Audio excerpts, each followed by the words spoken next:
जय हिंद दोस्तों। Instant breaking. चीन पाकिस्तान सीमा पर खतरा। भारतीय थल सेना में पश्चिम कमान के general officer commanding in chief के व general of the regiment lieutenant general Manoj Kumar Katiyar ने कहा है कि चीन व पाकिस्तान दोनों सीमाओं पर खतरे से निपटने को सेना पूरी तरह से तैयार है। ऑपरेशन सिंदूर में हमने पहलगाम हमले के जिम्मेदार आतंकियों को उनके ठिकानों पर जाकर खत्म किया। आधुनिक युद्ध की चुनौतियों पर उन्होंने कहा है कि भविष्य में ड्रोन आधारित लड़ाई अहम होगी, इसलिए अग्निवीर सहित सभी स्तर के प्रशिक्षण में ड्रोन संचालन व उससे जुड़े सुरक्षात्मक उपाय जरूरी हैं। रेजिमेंट इस दिशा में पूरी तरह से है कि वह रविवार को राजपूत रेजिमेंटल सेंटर फतेहगढ़ में पत्रकारों से वार्ता कर रहे हैं। इसके पहले उन्होंने द्विवार्षिक कांग्रेस के समापन पर करियप्पा कॉम्प्लेक्स स्थित शहीद स्मारक पर पुष्प चक्र आधारित किया और अमर जवान ज्योति को सलामी दी। लेफ्टिनेंट जनरल मनोज कुमार कटियार ने राजपूत रेजिमेंट के कर्नल ऑफ द रेजिमेंट की baton lieutenant general HF. Shahi को सौंपी। Lieutenant general HS. Shahi army war college Mhow Indore के कमांडेंट हैं। कर्नल ऑफ द रेजिमेंट का कार्यकाल 2 वर्ष का होता है। उन्होंने कहा है कि हमारी सेना का चरित्र गैर राजनीतिक व गैर सांप्रदायिक रहना ही उसकी असली ताकत है। ऑपरेशन सिंदूर में हम और बड़ा कर सकते थे, लेकिन सेनाओं ने धैर्य दिखाया। राजनाथ सिंह। रक्षा मंत्री। लद्दाख में सियोक टनल समेत 125 विकास परियोजनाओं की समाप्ति। लद्दाख की हड़कंपा देने वाली ठंड, खतरनाक दरों और बर्फ से ढकी पहाड़ियों के बीच भारत ने अपनी पकड़ और मजबूत की है। पूर्वी लद्दाख वास्तविक नियंत्रण रेखा पर सियोक टनल समेत 5,000 करोड़ की 125 परियोजना देश को समर्पित करने के बाद रक्षा मंत्री राजनाथ सिंह जी आतंक को साथ देने के वाले पाकिस्तान को बाज आने की चेतावनी दी। कहा है कि हम चाहते हैं कि पहलगाम हमले के जवाब में ऑपरेशन सिंदूर में हम और बड़ा कर सकते थे, लेकिन हमारी सेनाओं ने पराक्रम और धैर्य का परिचय दिया। रविवार को देश के समर्पित 125 परियोजनाओं 7 राज्यों और 2 केंद्र शासित प्रदेशों को फायदा पहुंचाएगी। रक्षा मंत्री बॉर्डर रोडर ऑर्गेनाइजेशन के योगदान की सराहना कर रहा है कि सीमावर्ती क्षेत्रों में बनने वाली सड़कें सिर्फ सस्ता नहीं बल्कि देश की सुरक्षा, अर्थव्यवस्था और आपदा प्रबंधन की लाइफलाइन है। सेनाओं ने ऑपरेशन सिंदूर को प्रभावी तरीके से अंजाम दिया। दुनिया जानती है कि हमने आतंकवादियों का क्या हाल किया। सेनाओं के सहयोग देने के लिए स्थानीय लोगों का अभाव जताते हुए राजनाथ सिंह जी कहा है कि यह एक जुड़ाव है, हमें विश्व में अलग पहचान दिलाता है। रक्षा मंत्री ने कहा है कि अच्छी सड़कों, रियल टाइम संचार, सैटेलाइट सर्विलांस नेटवर्क व लॉजिस्टिक सपोर्ट से देश की सीमाओं पर सैनिक मजबूती से खड़े हैं। ये परियोजनाएं बलिदानों को श्रद्धांजलि। राजनाथ सिंह जी ने पूर्वी लद्दाख में वास्तविक नियंत्रण रेखा के सुरक्षा हालात की समीक्षा की। उन्होंने सेना के वरिष्ठ अधिकारियों के साथ क्षेत्र के जमीनी हालात, सुरक्षा चुनौतियां व उनका सामना करने के लिए तैयारियों की जानकारी ली। एक और नई इंस्टेंट ब्रेकिंग अपडेट। सख्ती के बाद जागी इंडिगो। 610 करोड़ रुपए यात्रियों को रिफंड किया। 650 उड़ानें रद्द रहीं। देश के उड्डयन सेक्टर के 5 दिनों तक चली अव्यवस्था के बाद जब नागरिक उड्डयन मंत्रालय ने सख्ती दिखाई तो इंडिगो की नींद भी टूटती दिख रही है। वैसे तो रविवार को 650 उड़ानें रद्द रहीं, लेकिन 1650 उड़ानें का परिचालन भी हुआ। यात्रियों को किराया वापसी का काम भी तेजी से जारी है। इंडिगो की तरफ से रविवार को शाम तक रद्द या बहुत विलंब वाले उड़ानों को प्रभावित यात्रियों को 610 करोड़ रुपए का रिफंड प्रोसेस कर दिया गया है। रीशेड्यूलेशन पर कोई अतिरिक्त शुल्क नहीं लिया जा रहा है। साथ ही शनिवार तक यात्रियों का 3000 बैग डिलीवर कर दिया गया। किराया वापसी और यात्रियों तक सामान पहुंचने के काम में अभी 2 दिन और लग सकते हैं। साथ ही हालात पूरी तरह से सामान्य होने में 3-4 दिन का समय और लग सकता है।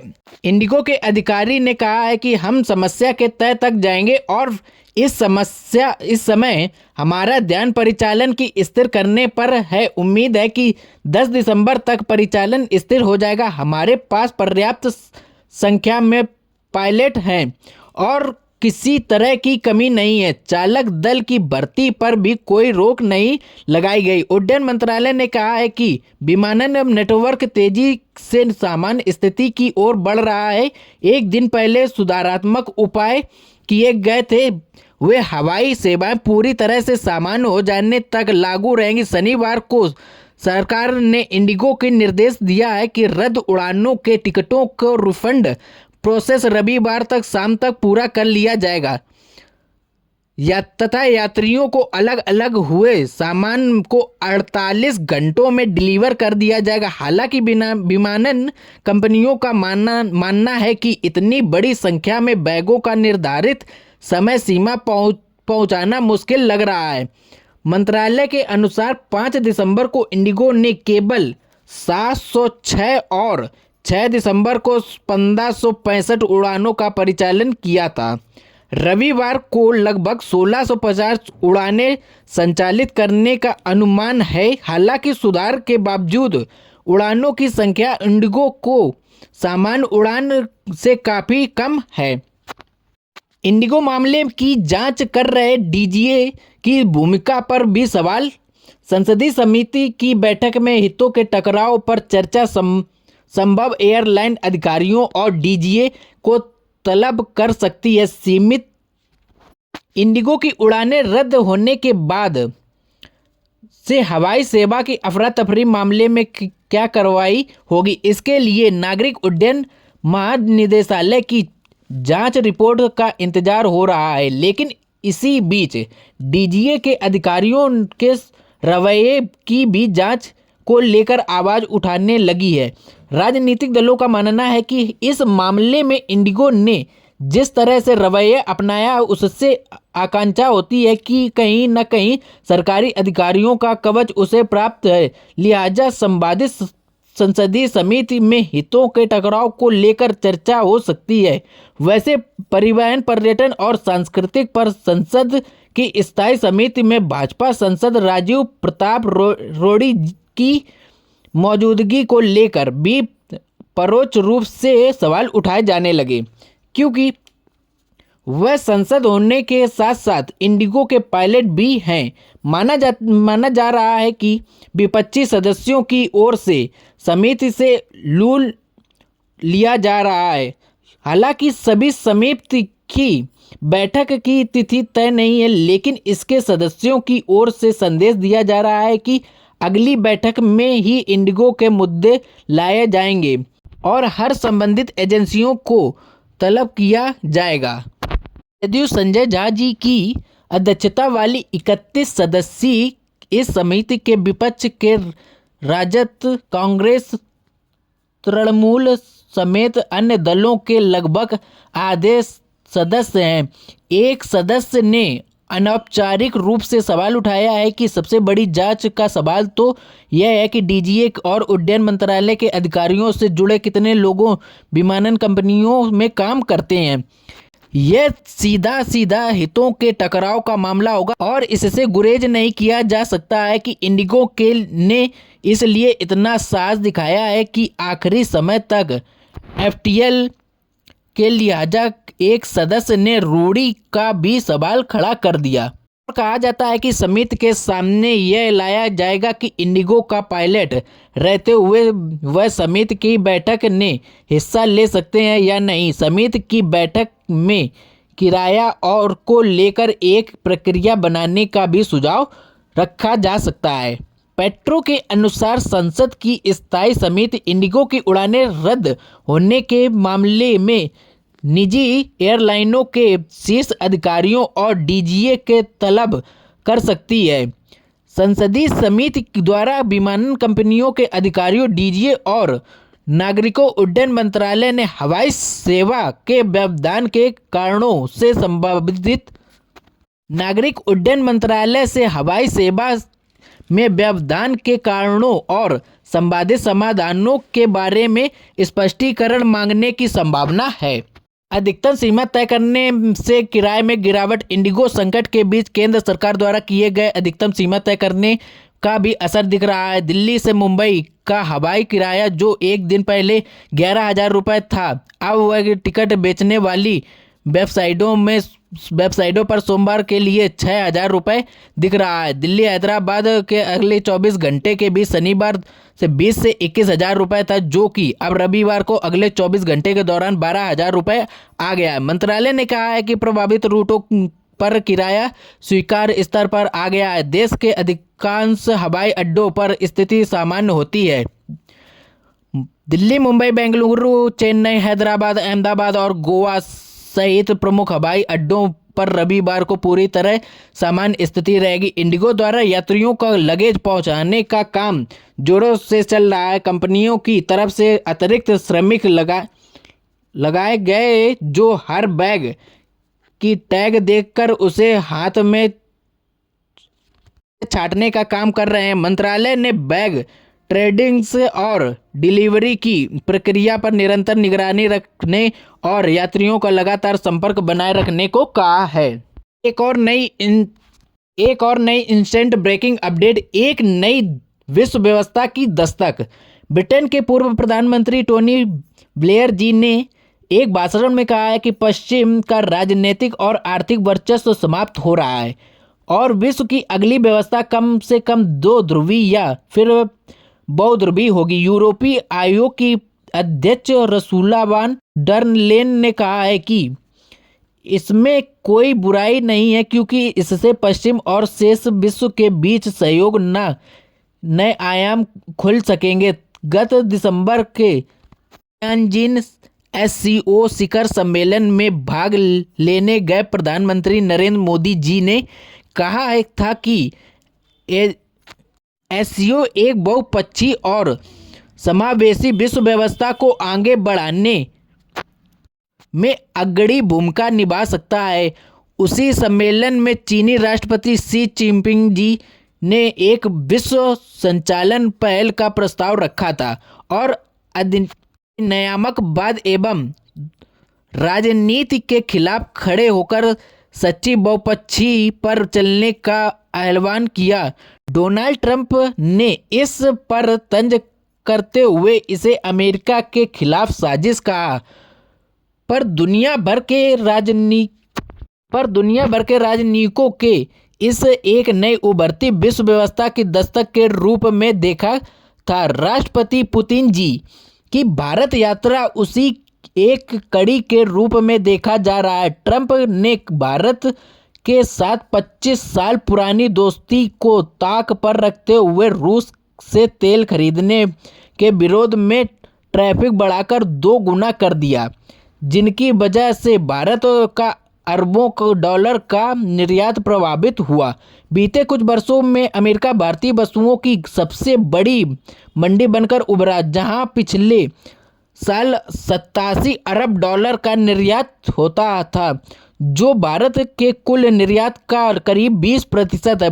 दूसरी तरफ रूस की 2 बड़ी तेल कंपनी रोसनेफ्ट और लुक ऑयल पर संबंधित प्रतिबंध लगा दिया गया। इससे रूस को अरबों डॉलर का नुकसान हो रहा है। ट्रंप की शैली की दौड़ दिखाने की है यही शिकायत चीन को भी इसलिए कहा तो सत्ता संभालने की किसिंजर नीति पर चलते हुए रूस को चीन प्रभाव से निकाल कर अपनी तरफ करने का दम भर रहे थे और कहा उनकी अप्रत्याशित नीतियों का दौर न रूस, चीन और भारत को एक दूसरे की ओर निकट कर दिया। रूस, भारत और चीन की इस यूरेशियाई तिगड़ी या रिक को नई विश्व व्यवस्था की उभरती धुरी के रूप में देखा जा रहा है। दुनिया की 40% जीडीपी और जनशक्ति, प्रबल सैन्य शक्ति और दक्षिणी देशों में प्रभाव और साख होने के कारण इन तीनों के बढ़ते प्रभाव की अवहेलना नहीं की जा सकेगी।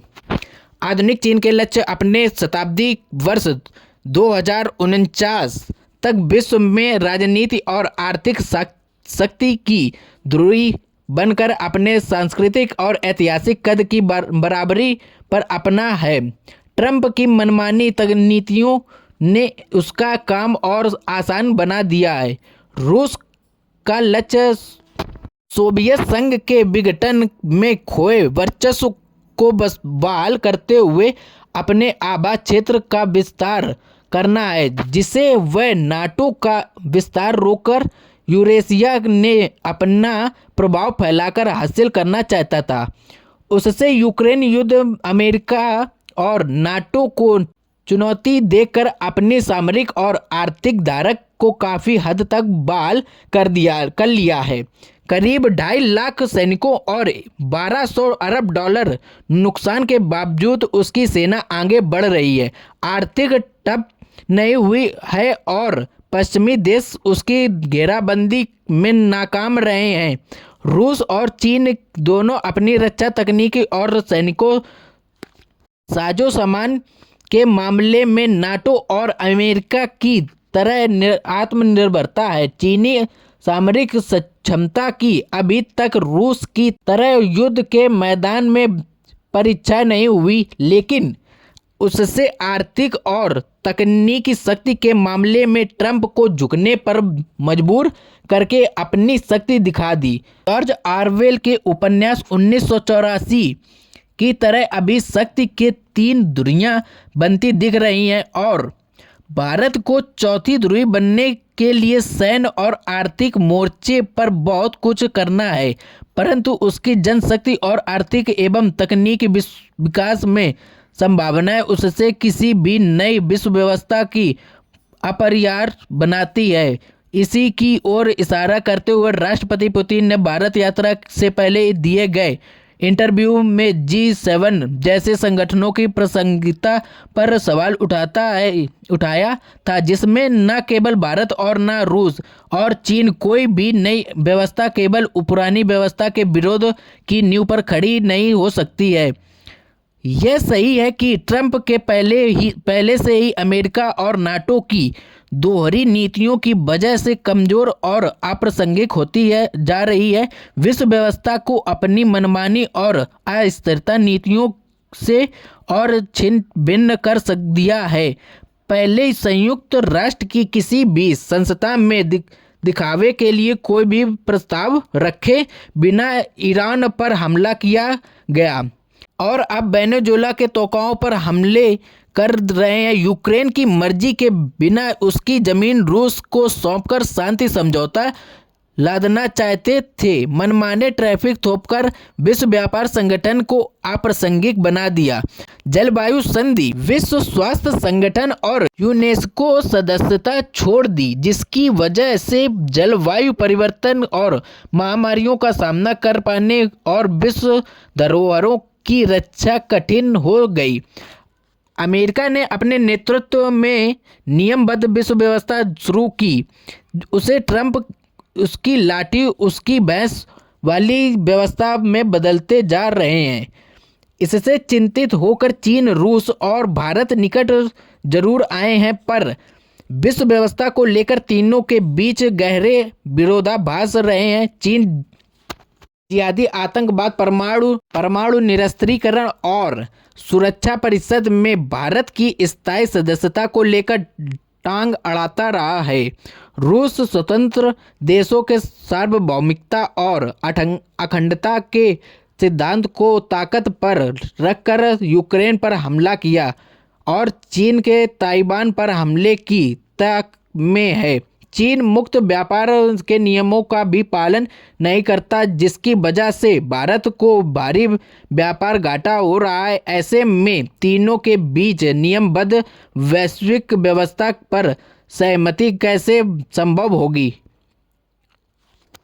तो अमेरिका और यूरोप को उसके पालन के लिए कैसे मनाया जा सकेगा, यह भी रूस से मिली हार और अमेरिका ने मोहभंग के बाद अब यूरोप की भूमिका क्या रहेगी।